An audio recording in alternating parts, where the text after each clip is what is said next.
Hello, আমি অনুপ্রিয়া। আজ বানাবো রাঙা আলু বা লাল আলুর পিঠে। মায়ের থেকে শেখা এই রেসিপির অপূর্ব স্বাদ। তার জন্য প্রথমেই আমি নারকেলটাকে কেটে নিয়েছি আর রাঙা আলুগুলোকে সিদ্ধ করে নিয়েছি। রাঙা আলুর খোসা সহ সিদ্ধ করে নিয়ে সামান্য পরিমাণ লবণ দিয়ে মাখিয়ে নেব। তারপর তার সাথে অ্যাড করব অল্প অল্প করে ময়দা দিয়ে একটা রুটির মতো ডলা পাকিয়ে নেব। আর অন্যদিকে বানিয়ে নিয়েছি চিনির শিরা। নারকেলগুলোকে কুড়িয়ে চিনি আর দুধ দিয়ে নারকেলের ছাই বানিয়ে নিয়েছি। আর এখন সেইগুলো নিয়ে একটা একটা করে পিঠের আকারে সমস্তটা গড়ে নিয়েছি। এখন কড়াইতে তেল গরম করে নিয়ে সেই পিঠেগুলোকে ভেজে নেব।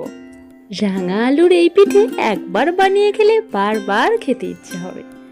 দেখুন আমার সমস্ত পিঠেগুলো ভাজা হয়ে গিয়েছে। এখন সেগুলোকে চিনির শিরার মধ্যে 30 মিনিট ভিজিয়ে রাখলেই সুন্দর নরম তুলতুলে হয়ে যাবে। আসি, দেখা হবে খুব তাড়াতাড়ি। টাটা।